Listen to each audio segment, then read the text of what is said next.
Good morning to the Caron YouTube audience, and again, good morning to everybody who's here. I have a series of topics that drive the chapel service messages, and most of them are one-word topics. The one-word topic for this morning is reconciliation. And I'm not sure what associations you might have with that beautiful and powerful word. Challenging word too, but I have a couple that are places where I formally butted up. That's in a way I didn't intend with reconciliation.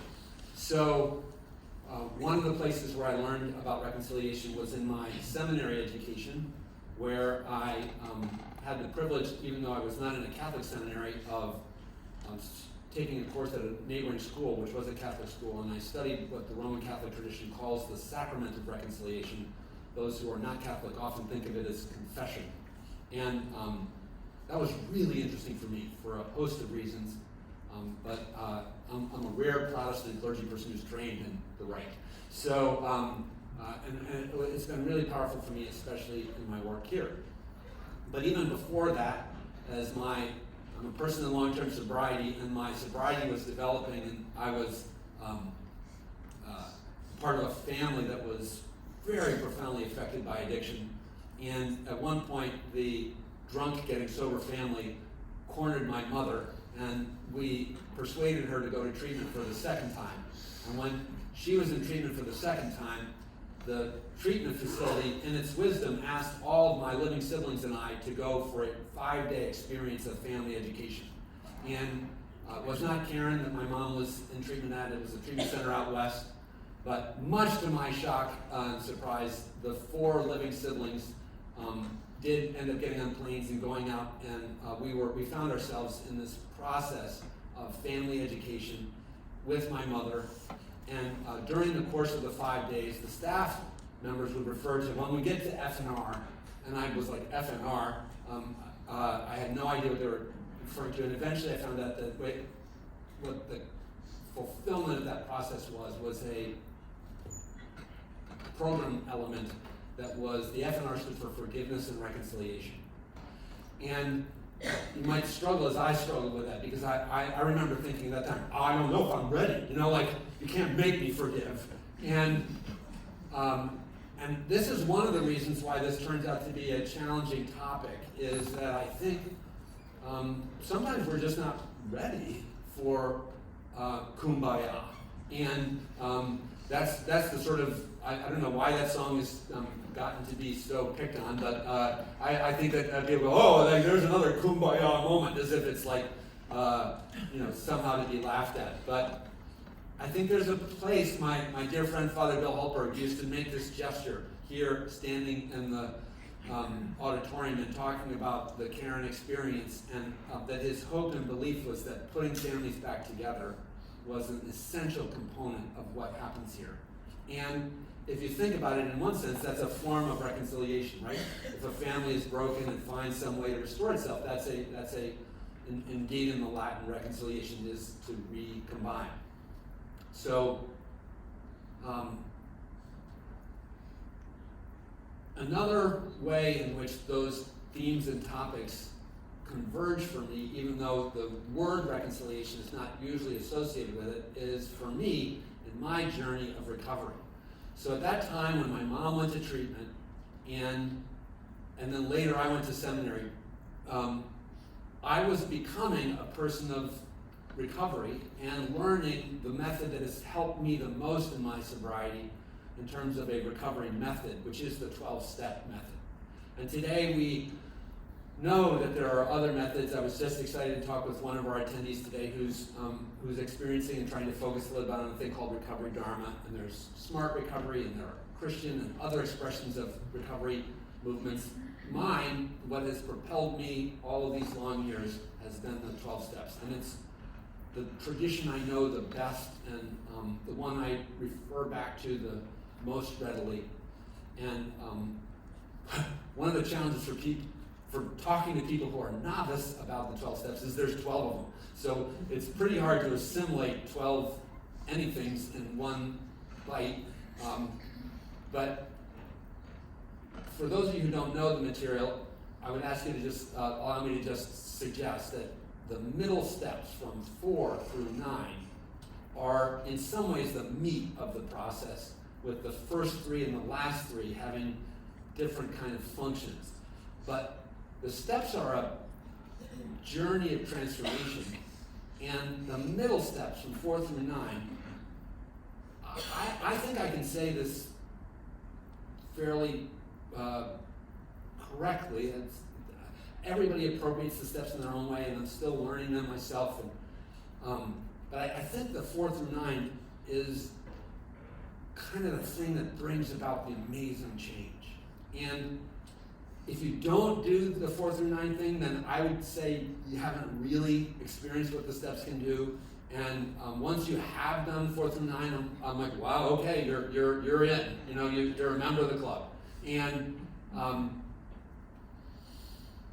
a big part of 4 through 9 is reconciliation. Not by term, but in terms of its effect. So if you know that at all, 4 and 5 have to do with looking at ourselves. And that's a place where we can become reconciled. Just coming to peace with who we are. And then 8 and 9 are looking at our relationships with others and even institutions in the world. And so if we can put those things back in some sort of right or new way, that's a lot of change, especially for people who have gotten in the pit of addiction. So that was the next place I wanted to go in my mental outline, was to talk about how this conversation lands for people who are in the Caron audience. And here in this audience today, we have people who are in treatment. Don't raise your hands, but I sussed them out because usually they have these funky wristbands, and I often make reference to having earned the wristband, but that just means if you're a person who's met the criteria for admission for a substance use disorder. And then often we have loved ones, family members who are here to support and learn about recovery, much like I went away long ago to be a support to my mom. And then we have alumni who come back, which is really cool. We have a number of alumni. We have an alumnus who's coming back to celebrate a milestone recovery.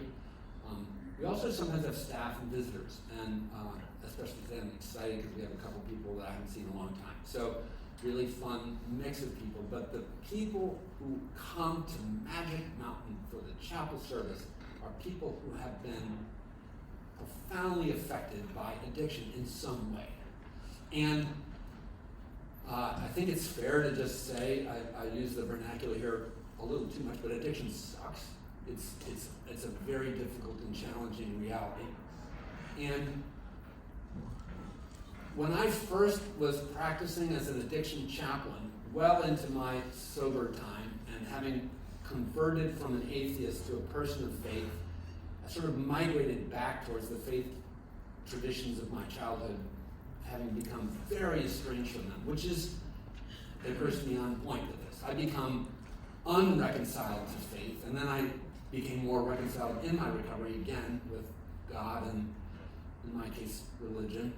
And as I came back into that, this invitation extended by Father Bill Hultberg to become a chaplain at Caron turned out to be incredibly important in helping me be who I am today. And one of the things I did in my early years here, with thanks from a great friend, Mike Early, who encouraged me to visit other treatment centers and see how they would do spiritual care, was to create some relationships with people in other treatment centers who had jobs like mine. And what I found out was that addiction chaplains with no training in addiction chaplaincy at different places, at Betty Ford, at Hazelden, at Pavilion, at Harbor Hall in Michigan, and at this place, Sundown M Ranch in Washington State, there was a group of us, and we would have these conference calls. This was pre-Zoom, and we would talk about our shared blessing of being plopped down in places like this to function as chaplains with people who suffer from addiction. And one of our common elements was the theme of disconnection. We used to talk about addiction is incredibly disconnecting. And I think it is. I think addiction is disconnecting, hence the Father Bill, reconnect thing. Although today, what I will say, so reconciliation is on point, because if you are an addicted person, you know how easy it is to become alienated from loved ones and from jobs and from school and from faith and maybe even from yourself. I don't know how many of you who are wearing the wristband have ever had that moment in the mirror when you look in the mirror and you're like, I don't even recognize who I am anymore. But that's a very common point of the spiral on the way down. When you're like, I'm stealing from my kids, and I'm, puking at the Christmas party, and I'm, this is not who I conceived of myself to be. And so at a very, I would argue at some level it's simplistic. At a simplistic level, me and my chaplain buddies would say addiction is disconnecting, and our job as chaplains is to help people reconnect. Super. Actually totally agree with that. Along the way, 10 years into my ministry here at Caron, I had a particular patient group, and we were working on disconnection, and one of the patients completely spun my world when it was an older adult patient. If any of your older adults are watching on screen, by the way, it was someone on your unit, and it was an older adult patient who said to me, Pastor Jack, and I was like, yeah, and this person said, I hear what you're saying about disconnection, but I just want you to know, I keep thinking how incredibly connected I have been to opioids.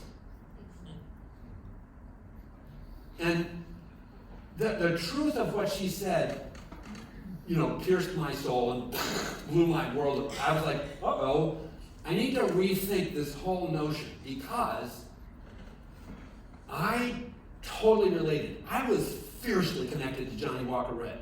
It was like my go-to thing. And I was pretty fiercely connected to powdered cocaine and to cannabis in the forms I knew it 30 plus years ago. And I think I think it's a refinement of the understanding of what addiction is, to think of it not as disconnection, but as misconnection. I think addiction is this horrible,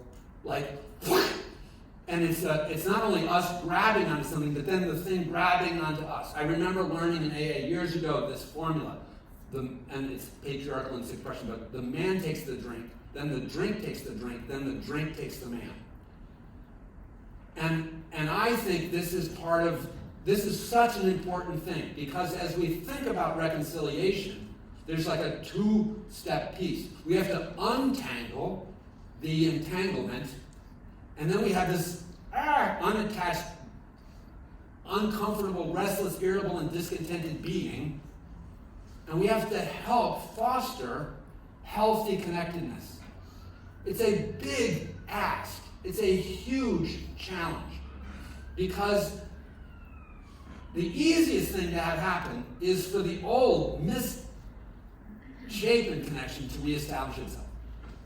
It has this powerful lure. They call them cravings. But I have to tell you, with the opioid-dependent person, it's almost not enough of a nasty word.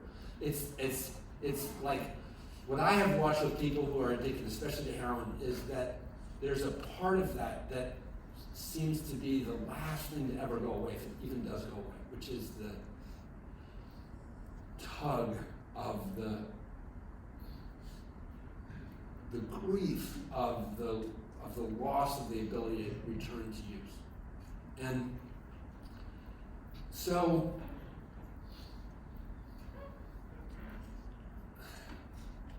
I'm happy that I have been able to, I feel like, at least talk a little bit about how one finds oneself in the state of an addiction turning towards recovery. It's a very uncomfortable place.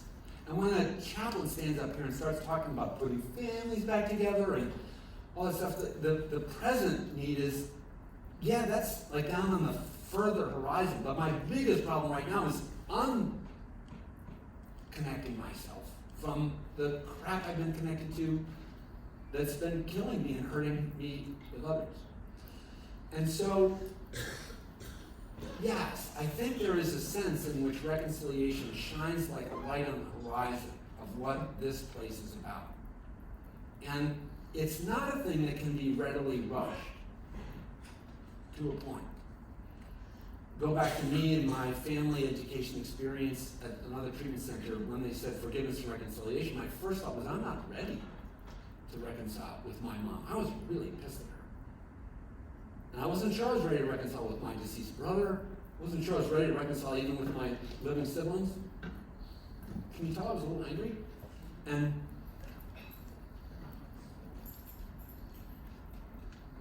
when I studied reconciliation as a sacrament in a Catholic seminary, when I experienced what the professionals at that treatment center were talking about, and when I had a sponsor who took me through the 12 steps and the middle passage of the 12 steps, I was coached to understand that this process was not an instant rush to kumbaya. I was not being forced to give up my wound and my integrity and the yearnings that I had for honoring of my pain, some measure of justice, and this is why I also think preachers are in terrible trouble having to talk about forgiveness, because in a room like this, we could have somebody who bears wounds that are very, very hard to talk about forgiveness around.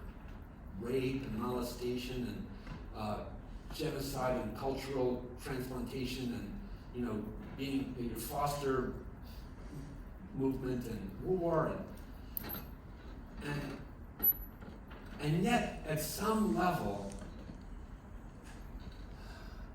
the ancient teachings about forgiveness and reconciliation are there for all of us in every life, and to some degree in every circumstance. And what I came to learn from my attempts to figure out how to navigate those waters myself and how to be a shepherd to other people with especially the most grievous kinds of wounds, a few things I've learned. One is to think of reconciliation as a journey or process, not as an event. And a second thing is to think of boundaries as a key piece of it. So to become reconciled to a previous injury doesn't mean you have to be in bed together at the other end of it. It does not mean that you have to even hang out together. It doesn't mean that you have to kiss and make up. It may mean that you learn to keep yourself at distance from someone, but you're no longer haunted by the terror of the tragedy of the injury that once was. And I think it's legit to call that reconciliation.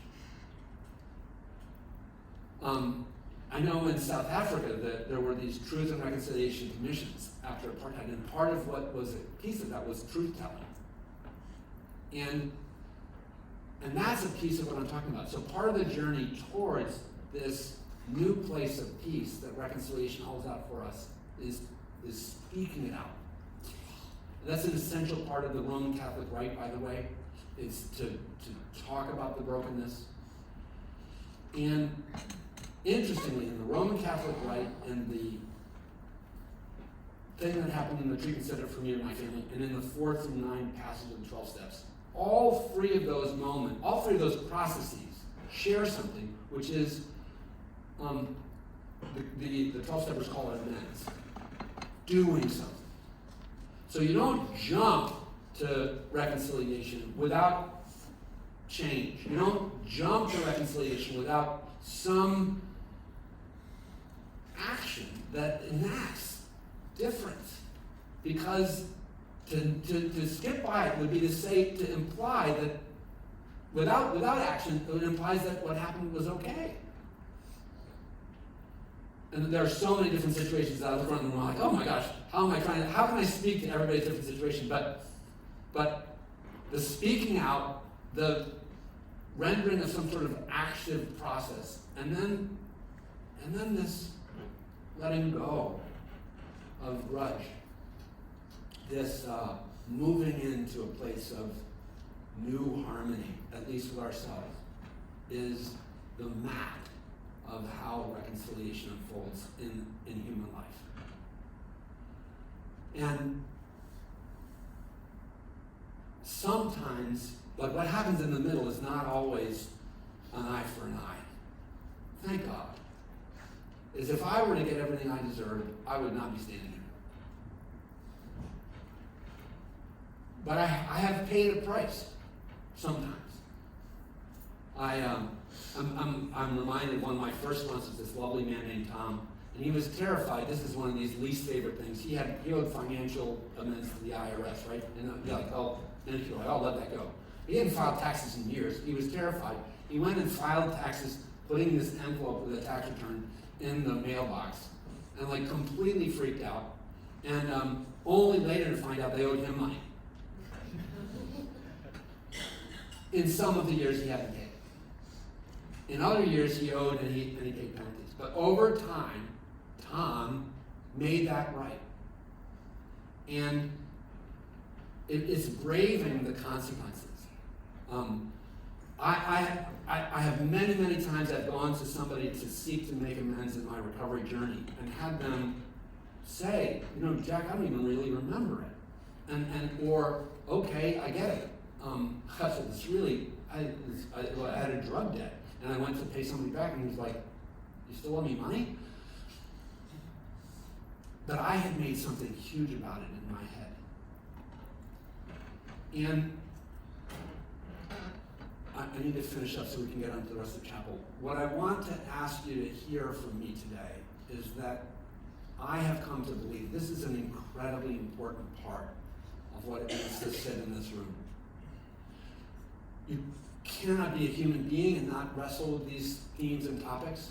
And you cannot be a person who gets close to the phenomenon of addiction and not experience wreckage. Wreckage of the past. It just goes with this terrain. And if you want the promises of the AA movement, if you want new freedom and new happiness, if you want life beyond our wildest dreams, if you want freedom from active addiction, which is NA's promise, if you want families coming back together, there has to be a way to go from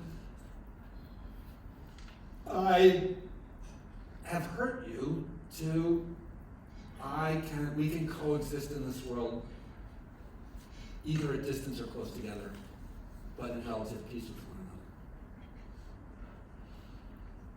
another. And there are paths to do that. There are paths in the wisdom traditions to do it. There are paths in the 12 steps to do it. And where those take us is new boundaries, forgiveness, paying what's due in some ratio that is to be worked out between us and the parties that we have harmed. And then a final, burying the hatchet. I love that expression. When you bury the hatchet, when you no longer will carry with you the feeling of being in a disrupted, discontented relationship, which might be with yourself, but certainly often involves others. So I had this notion that I would somehow find the finish of this as both tearful and rallying call. And I feel both of those things in my heart. I don't know if you do. But I think it's so sad what this thing does to us. We hurt other people, not meaning to. I did not wake up in the morning and think, I'm going to be a jerk today. But people who were around me found what I did to be really jerk behavior. And somehow, today, 33 years without a drink, the people that have been on my list, the people I had harmed, are ones, I don't carry an 8-step list anymore. I have found a way over all of that time to be at relative peace and ease with my history, and I have people in my life who love and accept me as I am, and I do have people that don't want to see me anymore. I'm sorry to say. But that's been part of it, is coming to recognize that I can be okay without requiring them to see me as okay. And I'd love to tell you there's a quick, fixed, instant way to do this, but that's what I thought Johnny Walker could do. It's a lie. Anybody who tells you that they can put all your relationships in the right situation with one magic wand is waving a magic wand. Be distrustful of them. But I've come to believe in that process. I think that embarking on the 12-step journey is a way. It is a way to peace in your life. And I believe these other wisdom paths hold for us paths that are authentic and substantial and real and true. So there's a way to come to peace. Whether you're a family or you're the recipient person, alumni or whatever, stay in the game. Don't give up. And through honesty and support and mentorship and help, we can get to the place of feeling reasonably whole one day at a time. Thanks, man.